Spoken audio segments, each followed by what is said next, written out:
que forem autorizados em lei.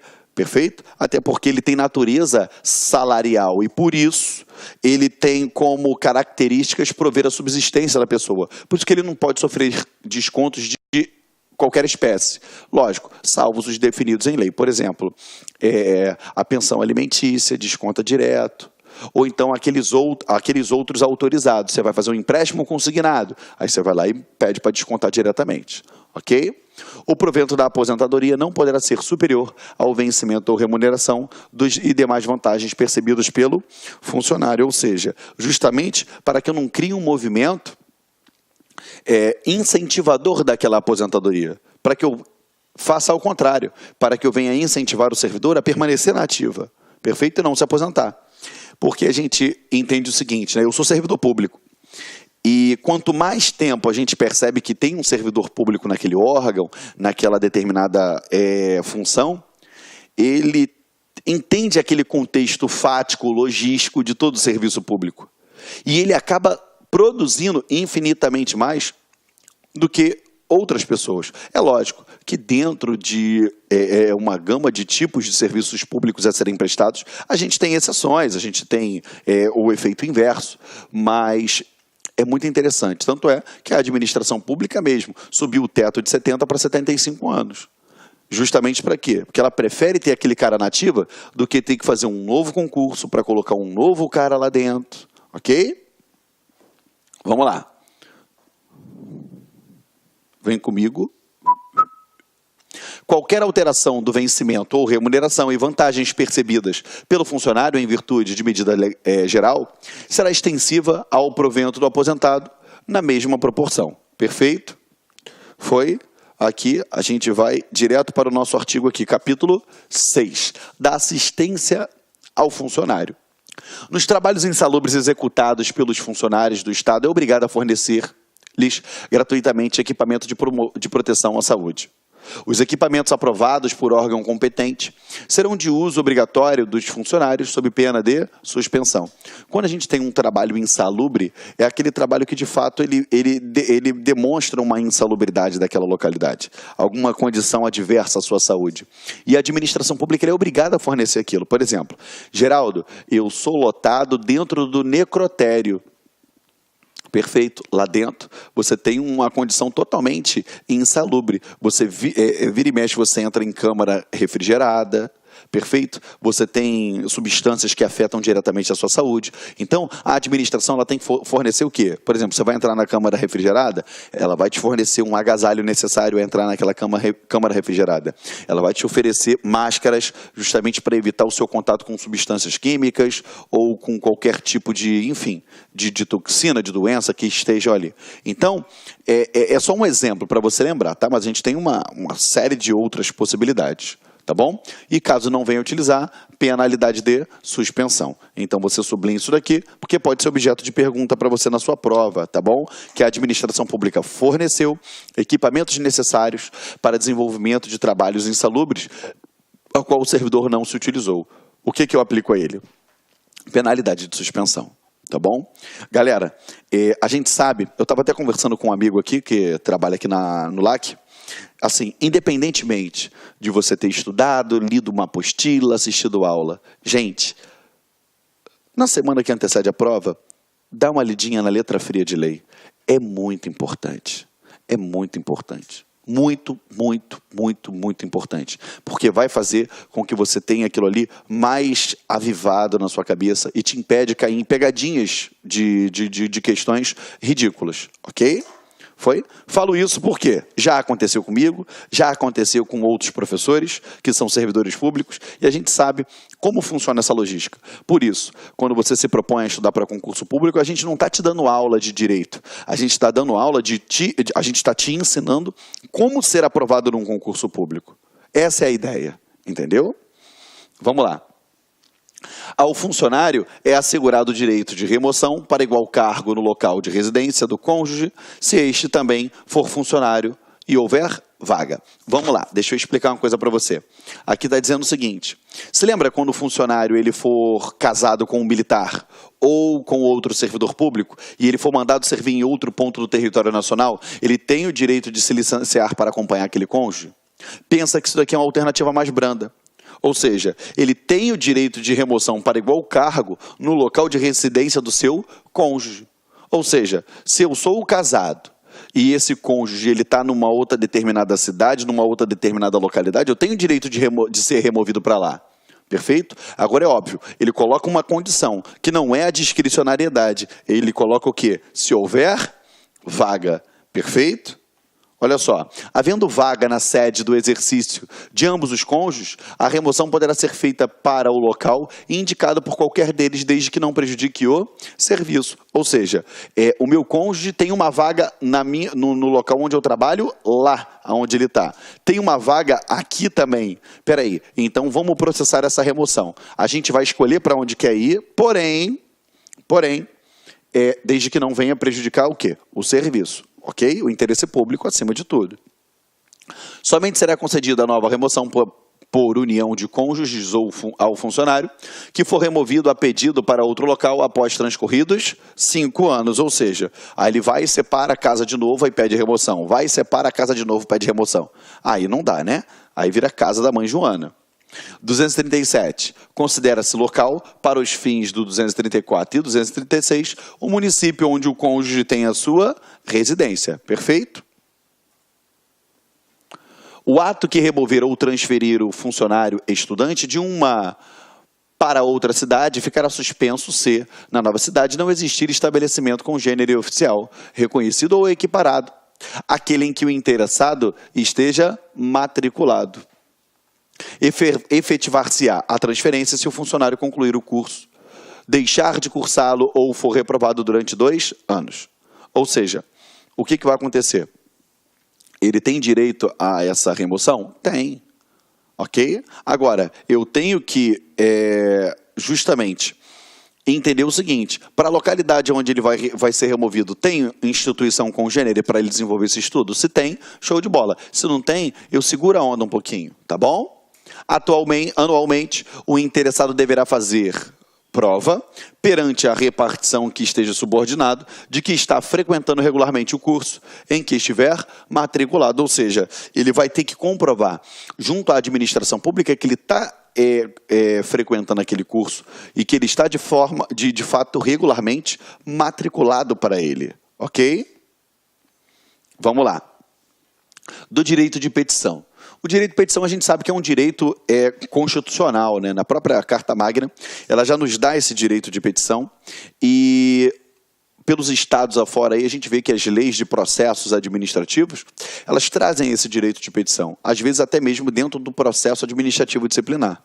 Perfeito? Então, a gente tem que ter essa especial atenção. É assegurado a qualquer pessoa física ou jurídica, independentemente do pagamento, o direito de petição contra a ilegalidade ou abuso de poder para a defesa de direitos. Vamos lá, vamos por partes. Em primeiro lugar, ele diz que é independentemente do pagamento independentemente de pagamento. Cuidado. Na prova cai demais. Isso, seja qual for o estatuto, seja qual for a legislação. Porque essa argumentação aqui é comum a todos. Ele coloca que é assegurado a qualquer pessoa física ou jurídica, mediante custas, o direito de petição contra a ilegalidade, abuso de poder, bababá. Cuidado, ele é o quê? Independentemente de pagamento. Porque se eu vinculasse ao pagamento esse direito de petição, automaticamente, o que eu ia fazer? Eu iria estar obstaculizando um direito constitucionalmente previsto. Perfeito?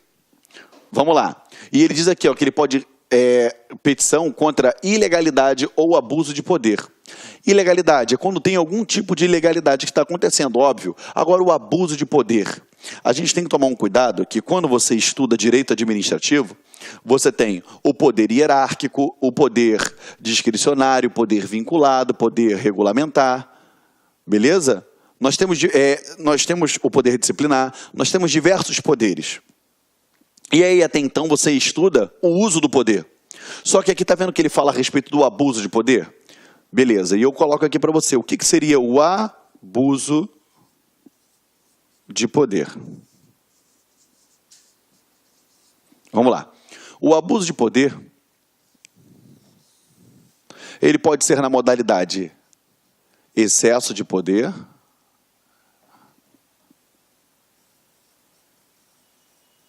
E ele pode ser na modalidade desvio de poder. Perfeito? Quando for na modalidade excesso, como funciona? Suponhamos que isso daqui seja a competência do agente, tá? Ou seja, o agente atua fora da sua competência, ainda que esteja visando o interesse público, tá? Ele atua fora da sua esfera de competência, mesmo que esteja visando o interesse público. Nesse caso, houve um abuso de poder na modalidade excesso. Vamos lá, lembra da aula que o professor te deu do direito administrativo? Qual é o princípio violado aqui? Legalidade. Qual o elemento violado? Elemento competência. Perfeito? Ou seja, eu feri o elemento competência, eu feri o princípio da legalidade. Por quê? Eu só posso atuar onde a lei permite. E aqui houve um excesso. Eu ultrapassei as barreiras do que a lei me determinava e permitia eu atuar. Perfeito? Agora, e a modalidade de desvio? Essa modalidade de desvio é a mais complicada de ser provada, né? Por quê? O agente atua dentro da sua esfera de competência, porém com um fim diverso. Perfeito? Nesse caso, eu acabo por ferir o princípio da impessoalidade e o elemento que fica viciado é o elemento da finalidade. Foi? Então, vamos lá. O abuso de poder ele pode ser por excesso ou pode ser pelo desvio, tá? O abuso de poder na modalidade excesso é quando o agente, ainda que visando o interesse público, ele atua fora da sua esfera de competência. E daí vem ferir o princípio da legalidade e o elemento da competência. Já o abuso de poder na modalidade desvio de poder, o agente atua dentro da esfera de competência, porém, o fim dele é diverso. A sua finalidade não é o interesse público. Logo, ele agiu por interesse próprio, eu vou ferir o princípio da impessoalidade. E ele fere o elemento finalidade. Ok? Estamos juntos? Eu fiz essa observação lá dentro do seu direito administrativo para você ficar o quê? Com essa matéria cada vez mais interligada. Perfeito? A gente não pode dar mole, tá?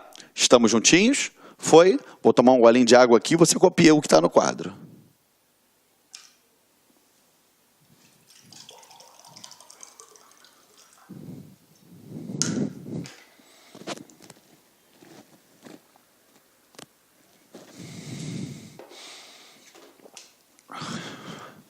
Foi? Vamos lá.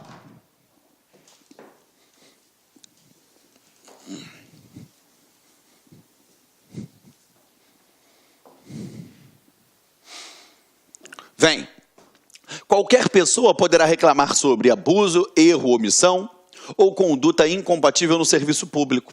Olha que coisa linda. Dentro daquele quadrinho de abuso de poder, pode ser que caia essa pergunta para você. A omissão, ela pode se configurar como um abuso de poder?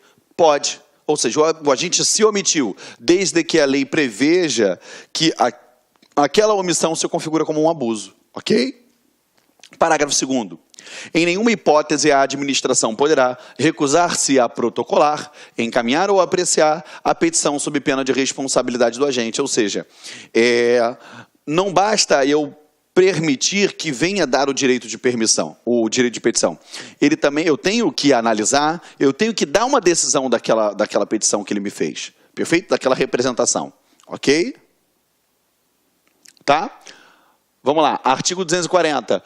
Ao servidor é assegurado o direito de requerer ou representar, bem como nos termos dessa lei complementar, pedir reconsideração, recorrer de decisões no prazo de 30 dias, salvo previsão legal específica. Deixa eu explicar uma coisa para vocês. Em regra, nos processos administrativos, perfeito? Seja ele disciplinar ou não, tá? O servidor público ele tem direito à pluralidade de instâncias.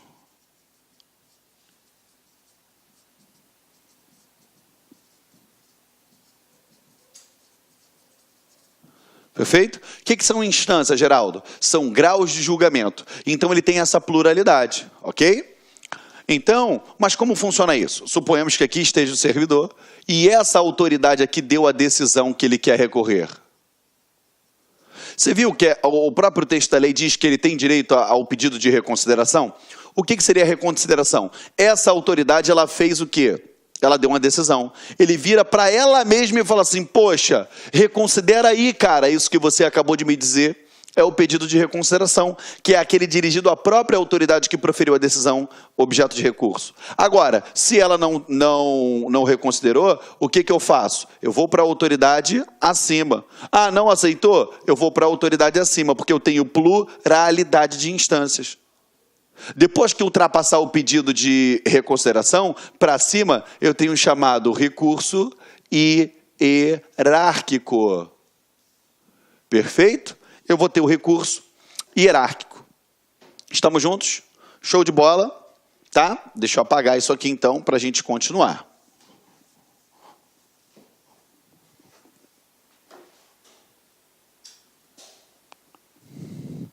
Vamos lá. Título 6 dos deveres, proibições e responsabilidades. Agora a gente começa a falar a respeito dos deveres e das proibições, iniciando pelos deveres, ou seja, é um dever do servidor público. Quando a gente fala de deveres e proibições, é interessante que você decore. É feio, mas você tem que decorar. Por quê? Porque é o descumprimento de um dever ou cometimento de uma proibição que vai ensejar a responsabilidade do servidor. E dependendo do dever ou dependendo da proibição, a penalidade ela pode ser alterada. Beleza? Ou dependendo da reincidência em alguns casos, eu posso alterar essa penalidade. Então você tem que ficar muito atento a isso. Porque ele pode te perguntar simplesmente a regrinha, ou ele pode simplesmente jogar um dever, falar que foi descumprido, ou mencionar como proibição, e te induzir a erro. Ok? Vamos lá. Artigo 241.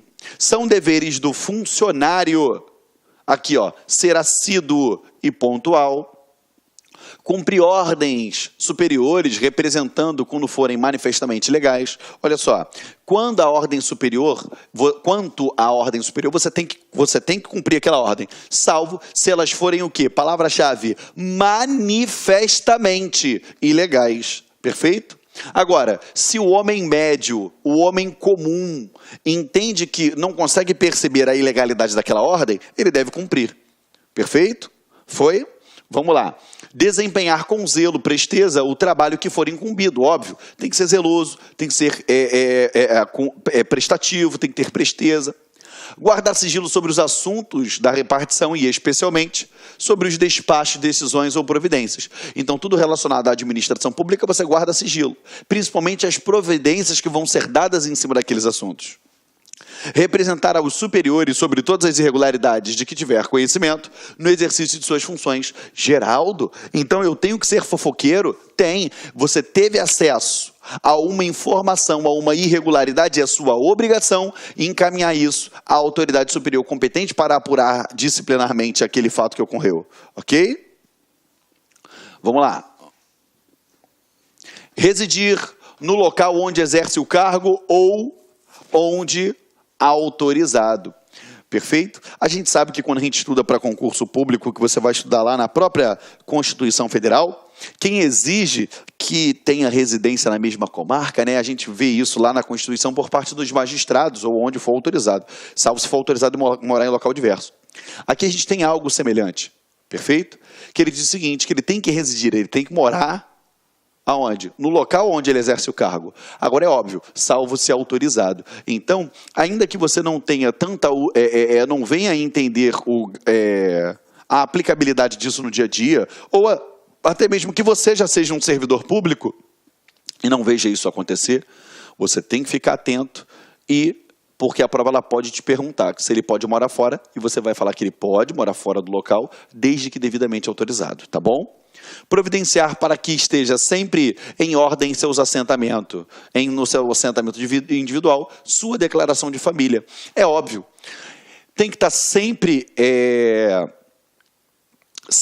correto aquilo ali, justamente porque se o servidor falece, olha o trabalho que isso vai dar, tanto para os familiares quanto para a administração pública. Então, se a declaração dele de família já está certinho lá, vai estar tudo beleza, ok? Outra coisa que tem que ser mantido de acordo são as suas declarações de bens. E aí eu faço o convite para ficar atento a isso, por quê?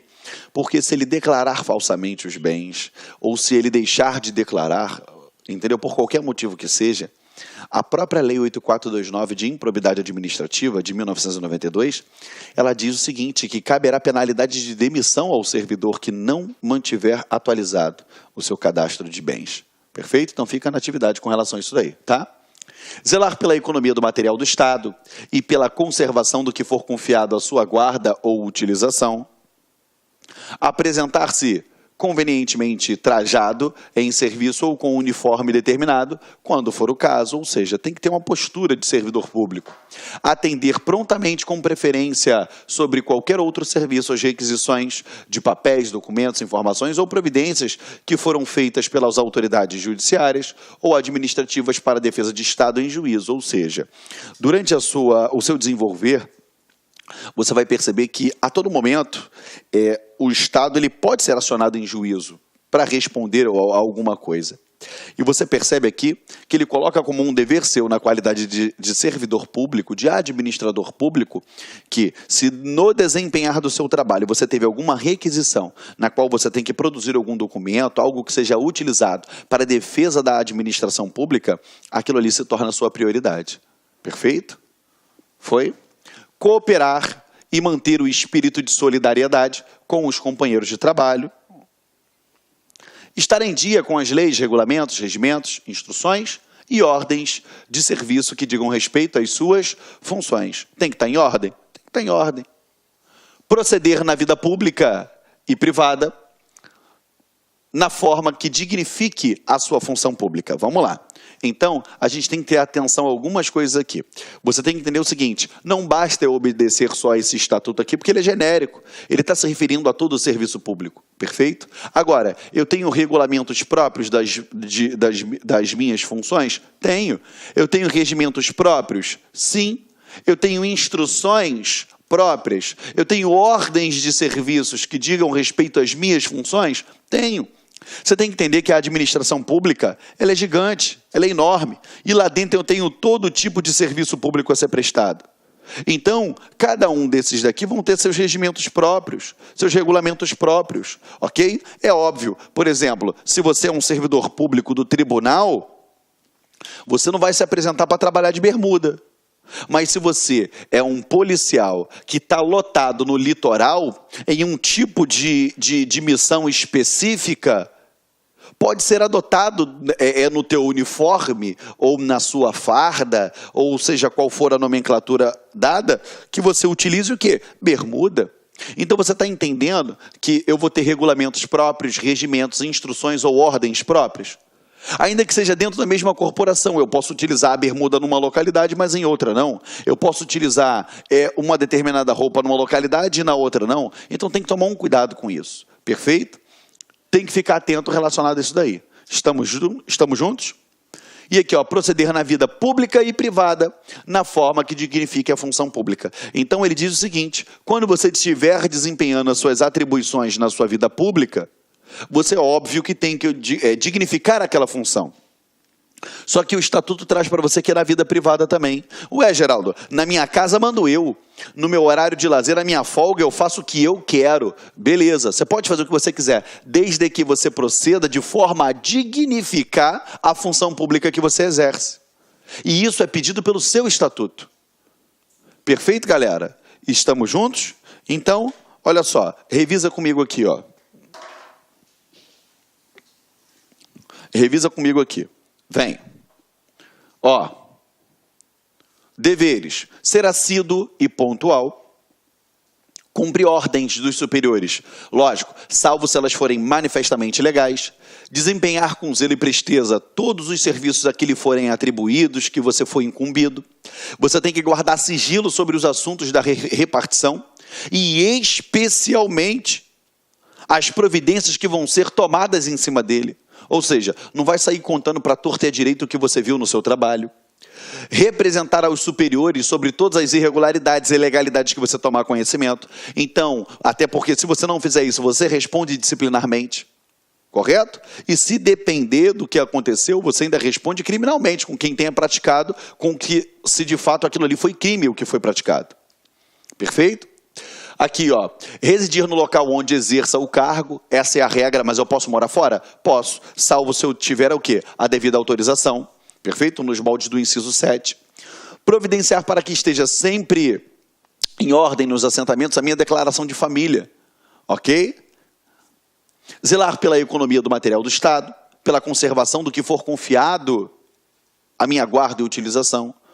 Perfeito? Então eu tenho que zelar por aquilo, eu tenho que manutenir aquilo. Não vou sair gastando à torta e à direito. Apresentar-se de forma convenientemente trajado, beleza? Agora, o que é convenientemente trajado? De acordo com o quê? Com o serviço ou uniforme determinado de acordo com o caso, beleza? Tudo vai depender do quê? Do caso. Atender prontamente com preferência qualquer outro serviço, as requisições de papéis, qualquer coisa que seja relacionada à defesa da administração pública, perfeito? Então isso vai ter preferência na sua atuação. Cooperar e manter o espírito de solidariedade com os companheiros de trabalho, tem que ser cooperativo, solidário. Estar em dia com as leis, regulamentos, regimentos, instruções e ordens que digam respeito às suas funções e proceder, seja na sua vida privada, na sua vida pública, de forma que dignifique a função pública. Perfeito? A gente faz o seguinte, a gente estourou o nosso tempo, eu encerro os deveres aqui e na próxima aula eu começo com vocês falando das proibições, ok? Eu agradeço a sua presença até o final, que para mim é um sinal de respeito e eu tenho certeza, pode ser difícil, pode estar complicado, mas a sua vitória está vindo. E ela só depende de uma pessoa, e essa pessoa é você. Te encontro na próxima aula. Até lá, meu amigo. Tchau, tchau.